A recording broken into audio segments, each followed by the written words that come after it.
নমস্কার বন্ধুরা, আমি অভিষেক। আপনারা দেখছেন টাকা টক্স।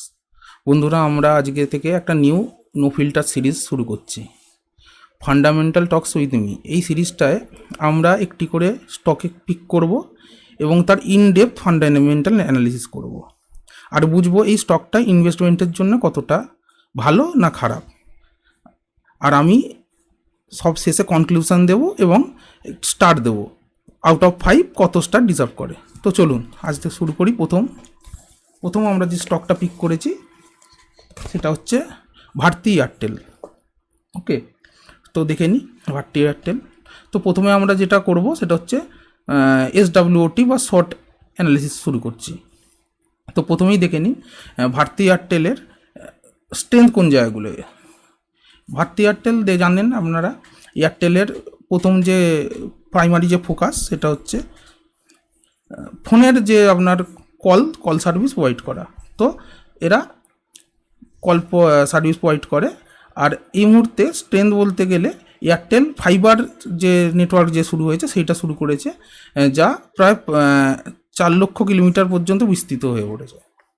আর 5G যে নেটওয়ার্ক 5G প্লাস 2025 শুরুতে 20,000 প্লাস শহর ও গ্রামে চালু করে ফেলেছে। আর বিশ্বাসযোগ্য একটি ব্র্যান্ড। 2024 সালের শেষে এর মোট গ্রাহকের সংখ্যা ছিল প্রায় 55 কোটিরও বেশি। আর এভারেজ রেভিনিউ পার ইউজার 209, যা ইন্ডাস্ট্রির টপ। ওকে, আর এরা 3 নম্বরে যে আছে, অনেক রকম সার্ভিস, এরা শুধু ফোন না অনেক রকম সার্ভিস প্রোভাইড করে, যেমন Airtel Xstream Fiber, Airtel payment bank, Wings ইত্যাদি। উইংস তার মধ্যে 3 কোটি, মানে টপ 3 আমাদের মিউজিক অ্যাপস ইন ইন্ডিয়া। যেমন জিও সাবান আছে, তেমনই ওদের উইংস। ওকে, আর এয়ারটেল পেমেন্টস ব্যাঙ্ক এদের রিসেন্টলি যেটা শুরু করেছিল, সেটা প্রায় 36 কোটিরও বেশি অ্যাকাউন্ট হোল্ড করে ফেলেছে এখনই।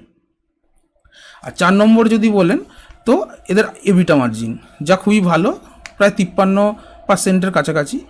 আর 2024 সালে এদের মোট রেভিনিউ ছিল 1.47 লক্ষ বা 1.50। এগুলো দেখুন, এগুলো ভ্যারি করছে। আপনার একটা সাইটে একরকম বলছে, প্রায় আপনার অ্যাপ্রক্সিমেটলি আমরা যদি ধরি 1.50 লক্ষ বা 1.5 কোটি লক্ষ টাকার মতো। ওকে, তো উইকনেস দেখে নিই এবারে। আমাদের যে উইকনেসগুলো এয়ারটেলের আছে, তো ঋণের বোঝা একটু বেশি, জানেন আপনারা। নেট ডেপ্ট প্রায় 1.5 লক্ষ কোটি টাকার মতো এখনও পর্যন্ত। রেভিনিউ যা তাই প্রায় আপনার ডেপ্টে চলে যাচ্ছে। সুদের খরচ প্রায় 15,000 কোটি টাকার মতো। আর average revenue per unit 200 plus বা 208, যেটা আমরা একটু আগে দেখলাম, সেটা হলেও গ্রামাঞ্চলে এখনও পর্যন্ত 130 থেকে 150-র নিচে। যেগুলো আপনার রুরাল এরিয়া আছে আমাদের প্রত্যন্ত গ্রামাঞ্চলে, সেখানের মানুষের কাছে যেমন আপনারা জানেন যে আপনার টাকা যে আপনার খরচ করার যে সামর্থ্যটা কম থাকে, যার ফলে এইটা আপনার গ্রামাঞ্চলে গিয়ে কমে যাচ্ছে। আর 3 নম্বর জিনিস হচ্ছে এদের হচ্ছে সবথেকে বড় যেটা প্লাস পয়েন্টও ছিল, মানে প্লাস পয়েন্ট আমরা পরে আলোচনা করব, সেইটা আপনার নেগেটিভ পয়েন্টেও পরিবর্তন হয়ে যাচ্ছে। এটা এয়ারটেল আফ্রিকা, যা 40,000 কোটি টাকার মতো এবছরে আয় করেছে। কিন্তু নাইজেরিয়া সহ কিছু বেশি দেশে কারেন্সি বা আপনার রাজনৈতিক ঝুঁকি বেড়ে যাচ্ছে ক্রমে, তাদের রাজনৈতিক ডামাডোল এগুলো আছে, যার জন্যে অনিশ্চিত বাজার। এজিআর ডিউজ আছে এখনও পর্যন্ত, যেই এজিআর মামলাটা হয়েছিল সুপ্রিম কোর্টে, সেটা প্রায় 35,000 কোটি টাকা মতো এখনও ডিউ পড়ে আছে। আচ্ছা, এবার দেখে নিই যে অপরচুনিটিস কি, বা SWOT এর মধ্যে ও কি বলছে। এবার অপরচুনিটিস যে 5G, জানেন নতুন 5G এসছে, ইতিমধ্যেই যে 20,000 প্লাস লোকেশানে কভার করে ফেলছে, ভবিষ্যতে আরও করবার এদের পরিকল্পনা রয়েছে। আর 2 হচ্ছে এরা কি করছে, বড় বড় যে কোম্পানিগুলো আছে তাদের সঙ্গে প্রাইভেট নেটওয়ার্ক ট্রায়াল দিতে শুরু করে দিচ্ছে, যেমন টেক মাহিন্দ্রা, বস বা আরও অনেক কোম্পানি আছে, বড় বড় কোম্পানি, তাদের সঙ্গে শুরু করেছে। আর 3 নম্বর যদি ধরিন, তো এখনও পর্যন্ত ভারতে 70 কোটিরও বেশি মানুষ আছে যারা হাই স্পিড ইন্টারনেট পাচ্ছেন না। যে জিওর যে টাওয়ার ফাওয়ারগুলো আপনার পৌঁছাচ্ছে না, সেইগুলো এখানে এয়ারটেল কী করছে, সুযোগ নিচ্ছে যে গ্রামাঞ্চলগুলোতে যাতে এরা মানুষের কাছে ইন্টারনেট বা হাই স্পিড ইন্টারনেট পৌঁছে দিতে পারে। নেক্সট হচ্ছে ডিজিটাল ব্যাংক, যেটা আমি আপনাদের বলছিলাম এয়ারটেল পেমেন্ট ব্যাংক। এখনই পর্যন্তই 36 কোটিরও বেশি গ্রাহক এরা শুরু করে নিয়েছে, যার বেশিরভাগই আবার কিন্তু রুরাল ইন্ডিয়া থেকে এসেছে, যেমন গ্রামাঞ্চল থেকে। ঠিক আছে। আর নেক্সট যেগুলো আমরা ডিজিট গোল্ড, ফাস্ট্যাগ, বিল পেমেন্টের মতো সুবিধা এরা দিচ্ছে, যেগুলো ওরা অপরচুনিটি দেখছে আরও, যাতে পরবর্তীকালে আরও ডিপলি এরা নিয়ে যেতে পারে। আর 5 নম্বর যদি আমরা ধরি, তো এআই ক্লাউড ভবিষ্যতের প্রযুক্তি হতে পারে, সেটা আমরা জানি। এয়ারটেলের যারা ক্লায়েন্ট এখনও পর্যন্ত আছে তারা হচ্ছে Amazon, Flipkart, government of India ইত্যাদি, যাদের কাছ থেকে 1000 কোটিরও বেশি আপনার ওরা রেভিনিউ অর্জন করেছে এখনও পর্যন্ত। আর আরও 2024-এ যেটা করেছে 1000 কোটিরও বেশি, পরবর্তীকালে আরও অপরচুনিটি দেখছে তারা, যে যাতে এটা 1000 থেকে 1500, 1500 থেকে 2000 পাওয়া যায়। চলুন থ্রেডস থেকে নিই। থ্রেডস বলতে প্রথমেই আমরা জানি এয়ারটেলের সবথেকে বড় কম্পিটিটর হচ্ছে এই মুহূর্তে জিও, যার গ্রাহক সংখ্যা প্রায় 46 কোটিরও বেশি। আর কিন্তু 46 কোটির বেশি হলো যে এয়ারটেল আমাদের কিন্তু এখনও পর্যন্ত 1 নম্বরেই আছে, যেটা আমরা দেখলেন 53 কোটিরও বেশি। আর এভারেজ রেভিনিউ পার ইউনিট জিওর যেটা হচ্ছে 181, জিওর যেটা কম। কিন্তু এরা কী করছে জিও, যে অ্যাগ্রেসিভভাবে যে আপনার যে প্রাইস ট্যাগগুলো আছে, ধরুন 1 মাসের রিচার্জ বলুন, 3 মাসের বা ইত্যাদি যে রিচার্জগুলোর প্ল্যানগুলো ওরা অ্যাগ্রেসিভভাবে কমানো শুরু করে দিয়েছে, যার জন্য এয়ারটেলকে চ্যালেঞ্জের সম্মুখীন হতে হচ্ছে। এবার দেখি, নেক্সট হচ্ছে সরকারি নিয়ম বদল। জানেন সরকারি নিয়ম মাঝে সাঝেই বদলে যেতে পারে, যেটা অনিশ্চয়তা দেখা যেতে পারে। সরকারি নিয়মের ওপরে তো কেউ ডিপেন্ডেন্ট হতে পারে না। তো এদেরও তাই হচ্ছে, যে এয়ারটেল এখনও পর্যন্ত 35,000 কোটি টাকার যে এজিআর ডিউসটা রয়েছে, যে ধাপে ধাপে শোধ করতে হবে। হঠাৎ করে যদি কোনো নিয়ম পাল্টে গিয়ে বলা হয় যে এখনই দিয়ে দিতে হবে, বা এই ধরনের কোনো কথাবার্তা শুরু হয়, তখন এদের পক্ষে একটা সামলানো কঠিন হয়ে যাবে। থার্ড যদি আমরা ধরি, তো সিকিউরিটি ইস্যু, তো ডেটা সিকিউরিটি ইস্যু হতে পারে। প্রায় প্রত্যেক বছর 8 থেকে 10 কোটিরও বেশি মানুষ বা নিউ ইউজার এয়ারটেলের নানান ধরনের অ্যাপে যোগ দিচ্ছে, যার জন্য কি হচ্ছে, আপনার এদের সিকিউরিটি যে অ্যাপসগুলো সিকিউরিটি তার ঝুঁকি ক্রমশ বেড়ে যাচ্ছে, যার ফলে পরবর্তী ক্ষেত্রে একটা সমস্যার সম্মুখীন এনারা হতে পারেন। ফোর্থ যদি বলেন, তো নতুন যে আপনার প্রতিযোগিতা বা বলুন কম্পিটিটিভনেস, এগুলো বাড়তে পারে নেক্সট আপনার ফিউচারে। তো যেমন আমি বলছি, ইলন মাস্কের স্টারলিংক এখনই ভারতে চলে এসেছে এবং ট্রায়াল দিতে শুরু করে দিয়েছেন, এগুলো খবরটা নিশ্চয়ই আপনারা পেয়েছেন। আর রুরাল ব্রডব্যান্ড সেগমেন্টে এয়ারটেলের সবচেয়ে বড় ফিউচার রাইভাল কিন্তু এরাই হবে।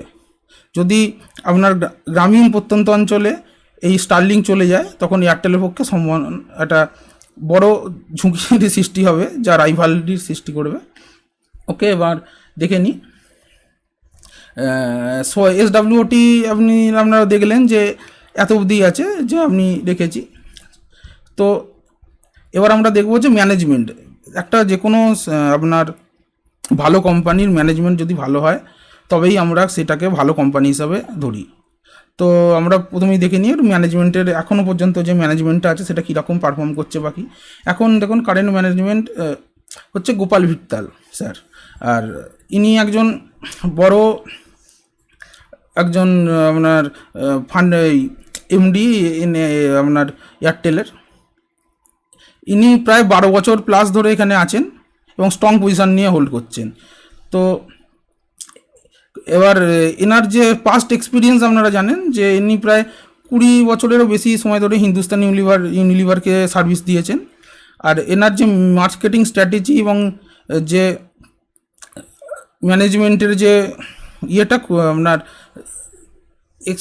ইনি একজন এক্সপার্ট বলতে পারেন।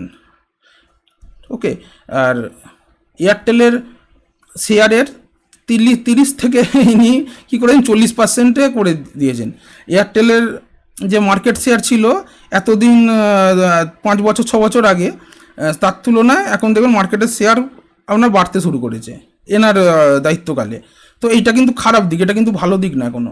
মার্কেট শেয়ার যত কম থাকবে তত একটা কোম্পানির জন্য হেলদি। ওকে, আচ্ছা, এবার যদি ধরি এনার যে আর একটা যে ভালো দিক, যেটা এআরপিও ইনক্রিজ করেছেন, এভারেজ রেভিনিউ পার ইউনিট যেটা ইনক্রিজ হয়েছে এনার দায়িত্বকালে 209 থেকে 209 পর্যন্ত চলে গিয়েছিল হায়েস্ট এই ইন্ডাস্ট্রিতে এখনো পর্যন্ত এটা যায়নি 2024 পর্যন্ত, যেটা ওনার দায়িত্বকালে চলে গেছিলো। কিন্তু ইনি যে এখনো পর্যন্ত যে এমডির পদে আছেন, তিনি এখন 2026 থেকে 1 জানুয়ারি থেকে ইনি ছেড়ে দিচ্ছেন সেই পদটা, এবং তিনি কি হচ্ছেন নেক্সট এক্সিকিউটিভ ভাইস চেয়ারম্যান হবেন। আর এয়ারটেল ব্রডব্যান্ডের রিপ্রেজেন্টেটিভ হয়ে কাজ করবেন আফ্রিকার, যে আফ্রিকার যেটা আমরা থ্রেড দেখছিলাম সেইখানে আমরা ওনাকে পাঠিয়ে দেওয়া হবে, মানে পাঠিয়ে দেওয়া হবে না, ওখানেই ওই দায়িত্বটা সামলাবেন। ওকে। আর নতুন যে সিইও হবেন 2026-এ ওনার পরবর্তী, তিনি হবেন মিস্টার শাশ্বত শর্মা। তিনি এখন এই এয়ারটেলেরই সিইও ও চিফ অপারেটিং অফিসার, ঠিক আছে। আর তিনি অ্যানাউন্সড হয়ে গেছেন 2024 অক্টোবরে অ্যানাউন্স হয়ে গেছেন যে উনি নতুন চার্জ নিচ্ছেন, আর চার্জ এমনি নেবেন 2026 থেকে। উনিও দেখুন ওনার এক্সপিরিয়েন্সও দেখুন যে এক্স ইউনিলিভার এক্সিকিউটিভ। ওকে। তো দেখা যাচ্ছে যে দুটো বোর্ডের যে বড় বড় যে মেম্বার সিইও দুজনই আপনার ইউনিলিভারে এর আগে কাজ করে এসেছেন। আর ইনি এতদিন ধরে কি কাজ করতেন না, এয়ারটেলের মোবাইলের ব্রডব্যান্ডের ডিটিএইচ অপারেশন হ্যান্ডেল করেছেন এখনো পর্যন্ত। আর ওনার যে কারেন্ট যে এখন ফোকাস আছে সেটা হচ্ছে digital growth, customer experience and aggressive এক্সপেনশনের উপরে, যা পরবর্তীকালে আরও ভালোভাবে ছড়িয়ে পড়তে পারে। আচ্ছা, এবার দেখে নিই আমরা যে ভারতী এয়ারটেলের যে বিজনেস মডেল, যে কোনো একটা কোম্পানি যদি ইনকাম করে বা রেভিনিউ জেনারেট করে, তো কোনো একটা ভালো বিজনেস মডেল না থাকলে তো হয় না। এদেরও খুব ভালো বিজনেস মডেল আমি যে ইনডেপথ দেখেছি আমি।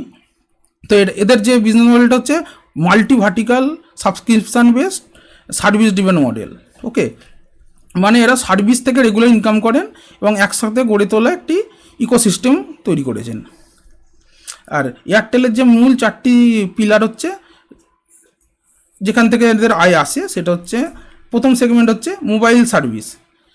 সেখান থেকে কীভাবে আসে না, রিচার্জ থেকে, পোস্টপেড প্ল্যান থেকে, ডেটা প্যাক্স থেকে ইত্যাদি থেকে আসে। আর সেকেন্ড হচ্ছে B2B, যেমন আমি আপনাদের বললাম যে cloud, data centre, IoT, network solution ইত্যাদিগুলো করে থাকে এরা। এই সার্ভিসগুলো দিয়ে এদের এখান থেকে রেভিনিউ জেনারেট করে। থার্ড হচ্ছে ডিজিটাল টিভি বা ডিটিএইচ, যে এখন ঘরে ঘরে যে ডিটিএইচ বসছে তার সাবস্ক্রিপশান বেস একটা আপনার ওরা মডেল তৈরি করেছে, যেগুলো ওরা বসাচ্ছে এবং সেখান থেকে একটা ভালো আয় জেনারেট করছে। ফোর্থ হচ্ছে হোম সার্ভিস।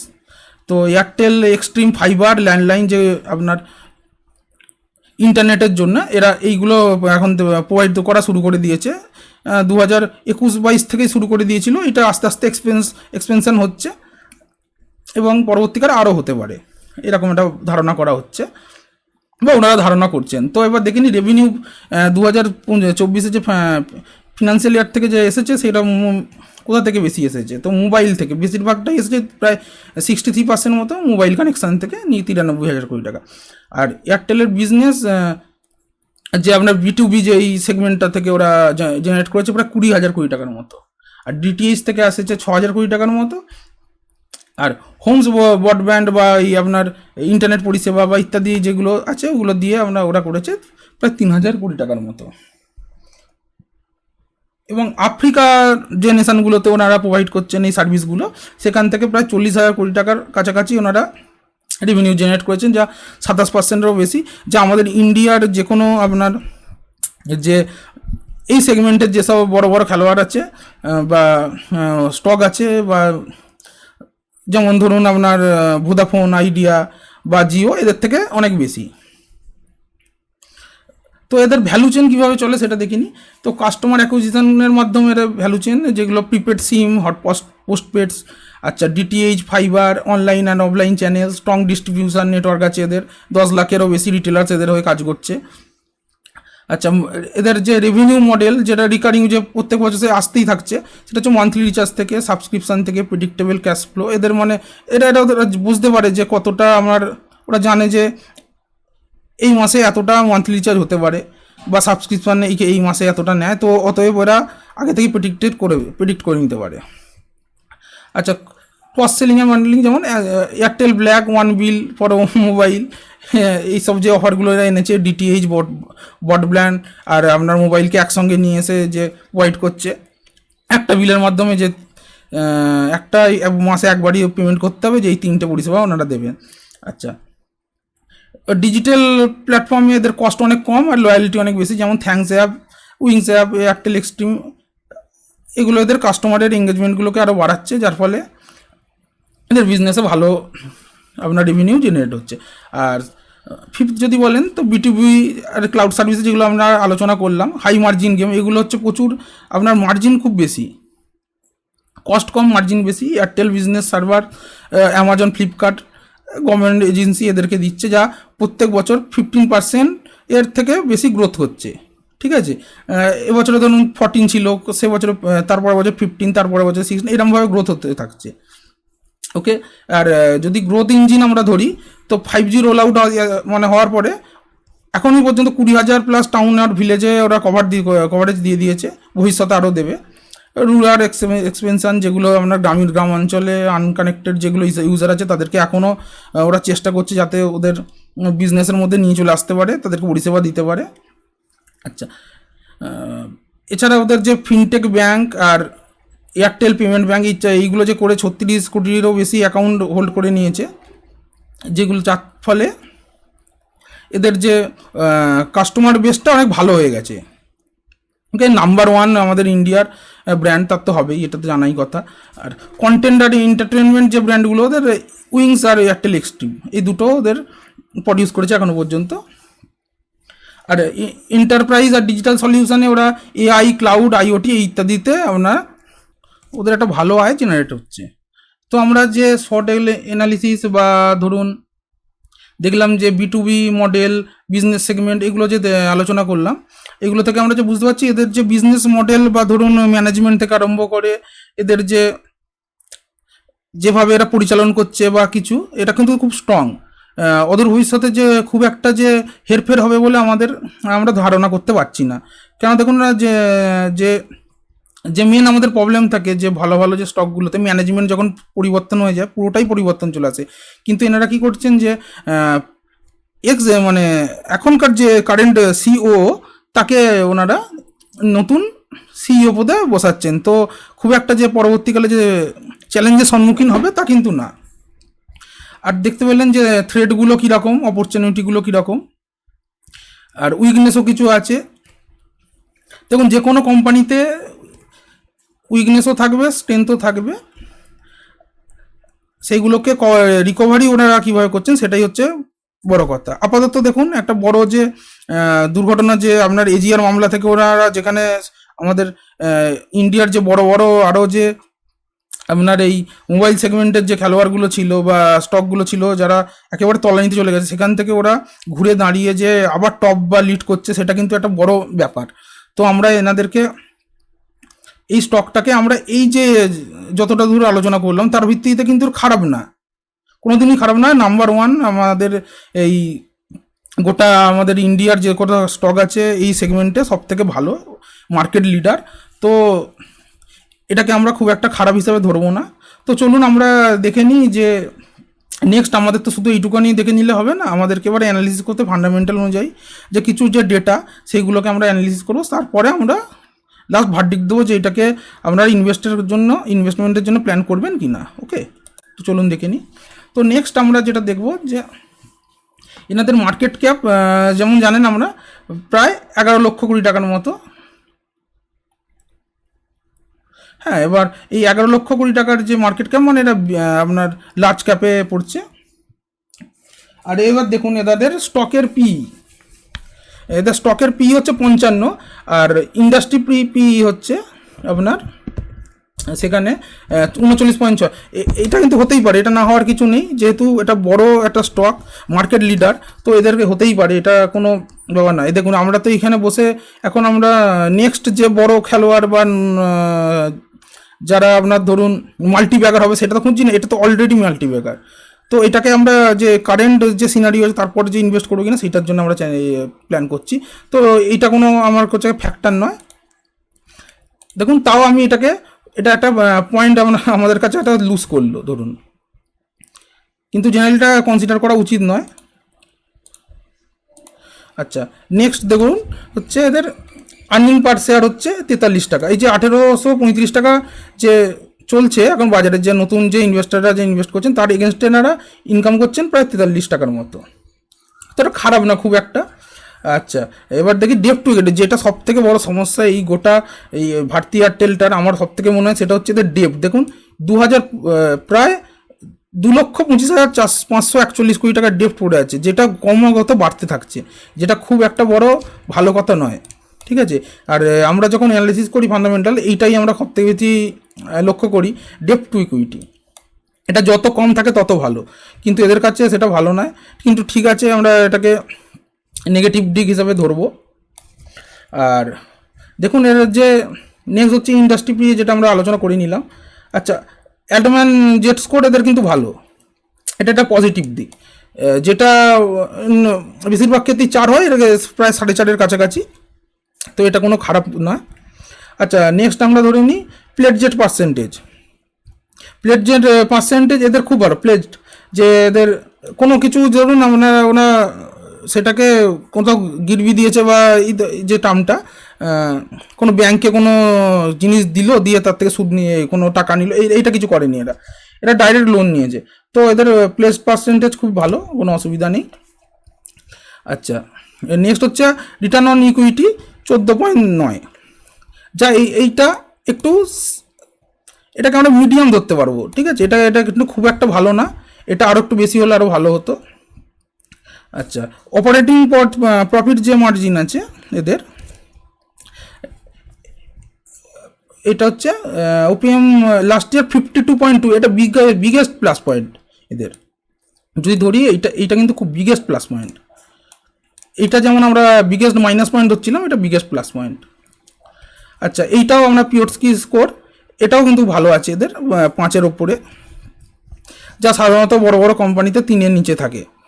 3-এর নিচে বা এরকম যে অনেক কোম্পানি আছে আপনারা খুঁজে দেখবেন।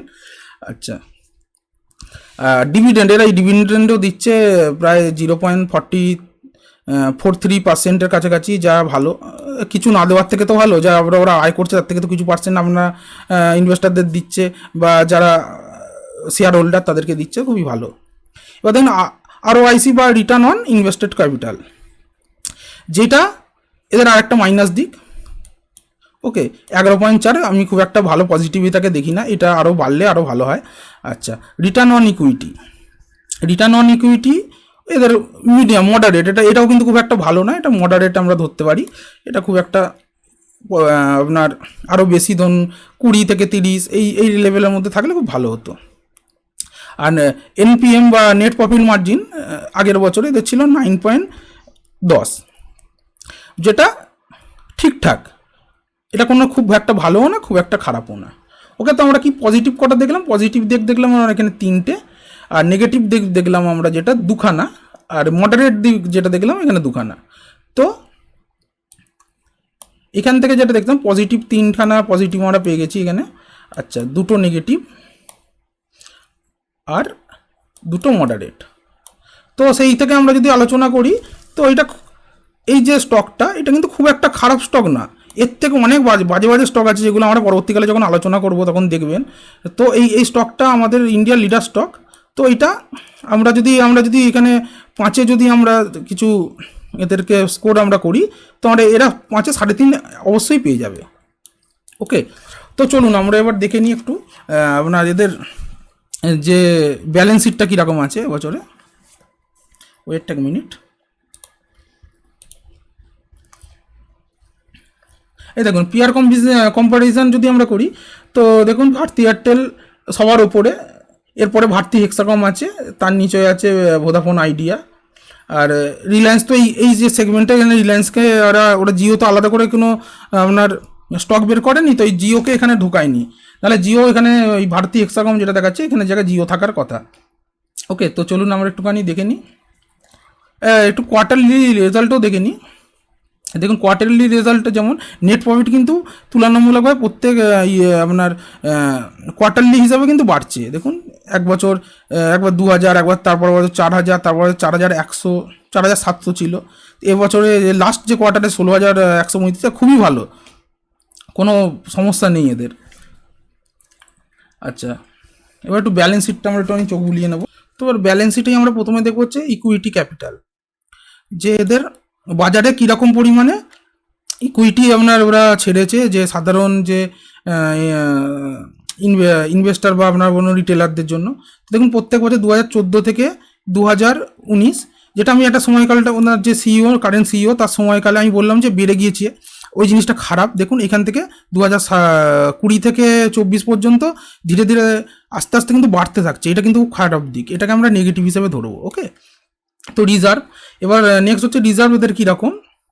দেখুন এদের রিজার্ভ কিন্তু প্রত্যেক বছরে বাড়ছে, তো এদের রিজার্ভ যেহেতু বাড়ছে তো এটা একটা পজিটিভ দিক। ওকে, নেক্সট হচ্ছে বড়োয়িং, এরা কীরকম ধার নিচ্ছে আপনার বাজার থেকে। তো দেখুন এইটা খুব খারাপ এদের, যে দেখুন প্রত্যেক বছর মানে এক্সপেন্সিয়ালি বাড়তে থাকছে। দেখুন 148, 162, 169, এটা খুব খারাপ। এটা বড় বড় ইনভেস্টাররা ভালো চোখে দেখেন না, আমিও এইটাকে ভালো চোখে দেখি না। এটা খুব বড় একটা নেগেটিভ দিক এদের ব্যালেন্স শিটে যেটা দেখতে পাওয়া যাচ্ছে। আচ্ছা, নেক্সট হচ্ছে এদের ফিক্সড অ্যাসেট। দেখুন ফিক্সড অ্যাসেট ক্রমাগত বাড়তে থাকছে, যার ফলে এইটা খুব পজিটিভ দিক। ফিক্সড অ্যাসেট যে কোনো কোম্পানির বাড়া উচিত। ওকে, এবার নেক্সট হচ্ছে কারেন্ট ওয়ার্কিং প্রোগ্রেস। দেখুন এদের কাছে কিন্তু কাজ আছে, এই জিনিসটা জিরো হলে আমরা তখন খারাপ ধরবো, যে কোনো কাজ নেই কোনো কোম্পানির কাছে। এদের কাজ ক্রমাগত চলতে থাকছে, যে দেখুন B2B মডেলগুলো যেগুলো আছে, দেখুন কাজ তো অনেক রকমভাবে হয়। এদের যে মোবাইল সাবস্ক্রিপশান প্ল্যান, এগুলোতে খুব একটা যে কাজের তো কোনো কথা নয়, যে এই B2B মডেলগুলো এরা করছে।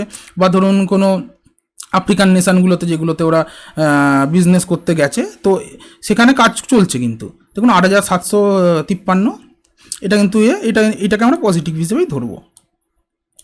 আচ্ছা, নেক্সট হচ্ছে আপনার ইনভেস্টমেন্ট। এই ইনভেস্টমেন্টটা আবার কখনো এই রিজার্ভের থেকে বেশি হবে না। দেখুন ইনভেস্টমেন্ট রিজার্ভের থেকে কম, তো ভালো, এটাও একটা পজিটিভ দিক। ওকে, তো এবার যদি আমরা সামারি করি, তো দেখুন এদের 4টে পজিটিভ পাচ্ছি আমরা এখান থেকে, 4খানা পজিটিভ আপনার যে ফ্যাক্টরগুলো, আর নেগেটিভ হচ্ছে 2খানা। তো এখানেও আপনি যদি দেখেন অনেক কোম্পানি আছে যেগুলো পরবর্তীকালে আমরা যখন আলোচনা করব। দেখুন আমি কয়েকটা কথা বলে দিই, আপনারা যেই স্টকগুলো আমাকে কমেন্টে জানাবেন সেই স্টকগুলোতেই আমি আলোচনা করব পরবর্তীকালে। আর একটা কথা আপনারা মাথায় রাখবেন, কোনো পেনি স্টক বা কোনো বুজরুকি যে স্টকগুলো আমি বলবো যে যায় ধরুন আপার সার্কিট, এইসব স্টকে আমাকে কোনো দিন বলবেন না, আমি সেই স্টকগুলোতে হাতও দেবো না। ভালো স্টক বলবেন, mid cap, small cap, large cap, আমার কোনো অসুবিধা নেই। পেনি স্টক বা 2 টাকা, 3 টাকা, 10 টাকা দামের যে স্টকগুলো আছে ওগুলো আমাকে রেকমেন্ড করবেন না, আমি এইগুলো থেকে আপনাদের আগে থেকেই মাপ চেয়ে নিচ্ছি। ওকে, আর দেখুন এই যেটা বলছিলাম যে 4টে পজিটিভ 2টো নেগেটিভ, এখানে এদের কিন্তু খুব খারাপ নয়। দেখুন একটা বড় কোম্পানিতে পজিটিভ নেগেটিভ থাকবে। এদের মেন যে সমস্যাটা হয়ে গিয়েছিল এদের এজিআর মামলাতে পড়ে, ঠিক আছে, যেখান থেকে বড় বড় বিশেষ করে ভোদাফোন আইডিয়া থেকে বলুন বা টাটা, যে আপনার টাটা কমিউনিকেশান, এরা যে সেখান থেকে আর ঘুরে দাঁড়াতে পারেনি। কিন্তু এরা কিন্তু আস্তে আস্তে এদের ম্যানেজমেন্ট বলুন, এদের বিজনেস মডেল বলুন, আস্তে আস্তে কিন্তু ভালোভাবে এরা নিজেদেরকে শক্তিশালী করে নিয়েছে এখনই পর্যন্ত। তো আর যে আপনি দেখতে পাচ্ছেন যে বড়োয়িং যেটা, সেটাও এই যে এজিআর মামলার পর থেকেই আস্তে আস্তে বেড়েছে দেখুন, এবং তারপর থেকেই দেখুন আস্তে আস্তে বাড়তে শুরু করেছে। তো এই স্টকটাকে আমি কোনো খারাপ দিকে দেখছি না। তো চলুন আমরা একটা ফাইনাল ভার্ডিক্ট করে নিই যে আপনি এই স্টকে কী করবেন না করবেন। দেখুন এই স্টকের আমি আরেকটা জিনিস দেখি, টেকনিক্যাল দিক, এখানে আলোচনা করা উচিত নয় টেকনিক্যাল অ্যানালিসিস, তাও আমি বলছি। দেখুন প্রাইস কিন্তু ক্রমাগত বাড়তে থাকছে। দেখুন 2024 সাল থেকে দেখুন রিসেন্টলি হাইও ক্রস করে দিয়েছে। তো এই স্টকে কোনো খারাপ নেই, আপনার মুভমেন্টও ভালো। আর নেক্সট যেটা বলবো যে এই স্টকটাতে কোনো সুইং ট্রেডিং যদি করতে যান তখন একটু সমস্যা হতে পারে, কারণ এই স্টকটাকে একটু আস্তে মুভমেন্ট করে, স্টেডি মুভমেন্ট করে, স্লো অ্যান্ড স্টেডি। ওকে, আর যদি এখানে কোনো কেউ যদি ইনভেস্ট করতে চান, দেখুন আমাদের দেশের 1 নম্বর আপনার মোবাইল কানেকশান বা এই ধরনের যে স্টকগুলো আছে তার মধ্যে 1 নম্বর স্টক, প্রথম শ্রেণীর প্রথম স্টক তো এইটাকে আপনারা খারাপ চোখে কোনোদিনই দেখতে পারেন না, কিছু পজিটিভ কিছু নেগেটিভ তো প্রত্যেকটা স্টকেই থাকবে, তাহলে তো এরকম করলে তো আমরা নিতেই পারবেন না কোনো স্টক। তো এইটা কোনো খারাপ নয়, তবে শেষ পর্যন্ত আমি একটা কথাই বলবো, এই স্টকটা কোনো রকেট স্টক নয়, ঠিক আছে, যে এই বছরে আপনার 4 গুণ বেড়ে গেল, তারপরে বছরে 8 গুণ, এরম করে যে এক্সপোনেনশিয়ালি যে গ্রোথ, যে দেখলেন হুট করে এইরমভাবে একটা বড় একটা হাইক নিয়ে নিল, এরম কিন্তু হওয়ার সম্ভাবনা খুব কম এই স্টকগুলোতে। কারণ এটা আমরা কোনো মাল্টিব্যাগার খুঁজছি না, এটা অলরেডি মাল্টিব্যাগার, ঠিক আছে। আজ থেকে 20-25 বছর আগে বা 15 বছর আগে যারা নিয়েছিলেন তারা জানেন এটা মাল্টিব্যাগার কীরকমভাবে, এখনও ধরতে পারেন 2019-এর পরেও যারা নিয়েছেন তারাও বলবেন মাল্টিব্যাগারই তো, 6 গুণ বেড়ে গেছে। তো এইখান থেকে আমি যেটা দেখছি যে খুব একটা যে বিশাল কিছু নয়, কিন্তু আপনি যদি একটা স্লো স্টেডি খুব ভালো একটা স্টকে ইনভেস্ট করতে চান, যারা আপনাকে পোটেন্সিয়াল গ্রোথ দেবে, বছরে 15%, 18%, এই 20% এই যে গ্রোথটা দেবে, তো আপনি এই স্টকে নিঃসন্দেহে আপনি আসতে পারেন। এইটা একটা বলতে পারেন যে মধ্যবিত্ত স্টক, ঠিক আছে, না ভালো না খারাপ, যে ভালো খারাপ বলছি না, কি ভালো বলতে যে বিশাল যে গ্রোথ হবে সেইটা নয়, কিন্তু মিডিয়াম মডারেট গ্রোথ হবে, কিন্তু আপনার টাকা সিকিওর থাকবার চান্স এদের কাছে সব থেকে বেশি থাকবে। তো এটা আপনাকে আপনার একটা ট্রেনের মতো, যেমন আপনি রকেটে করে যাচ্ছেন একরকম স্পিডে যাবেন, আর একটা ট্রেনে করে গেলে একরকম স্পিডে যাবেন, কিন্তু এটা আপনাকে আপনার গন্তব্যে ঠিকই পৌঁছে দেবে। তো ওকে বন্ধুরা, যদি এই ভিডিওটা ভালো লেগে থাকে তো লাইক, কমেন্ট, শেয়ার, সাবস্ক্রাইব করতে ভুলবেন না। দেখুন এই ভিডিওগুলো করতে প্রচুর খাটুনির সম্মুখীন হতে হয়, বিশেষ করে আপনার ডেটা যেগুলো কালেক্ট করতে হয় সেগুলো খুব একটা কষ্টসাধ্যের ব্যাপার আছে, যে খুব একটা যে পাওয়া যায় তা নয়। ভালো ভালো ওয়েবসাইট থেকে তারা ভুল তথ্য প্রদান করে যায়। অনেক সময় দেখবেন যে এক জায়গাতে আছে দেখছি 510 কোটি, আর একটা জায়গাতে দেখলাম সেখানে দেখা যাচ্ছে যে 320। তো সেখান থেকে যে ট্রাস্টেড সোর্সগুলো থেকে আমি যে নিয়ে আসছি, এগুলোর জন্য একটুখানি সময় লাগবে। তো আমি এই ধরনের যেই ফান্ডামেন্টাল অ্যানালিসিসের যে ইয়েটা আরম্ভ করলাম আপনার সিরিজটা, সেটা আমি উইকে আমি একটাই দেবো। আর এই যে উইকে আপনার এই ভিডিওটা যার জন্য করছি, আমাদেরই একটা সাবস্ক্রাইবার শিলাজিৎ গিরি, ইনি আমাকে কমেন্ট করেছিলেন। তো এরকমই আপনারাও কমেন্ট করতে পারেন যে নেক্সট কোন স্টকে আমি অ্যানালিসিস করব, তাই আপনাদেরকে সেই স্টকে অ্যানালিসিস করে দেবো। ওকে বন্ধুরা, ভালো থাকবেন, বাই।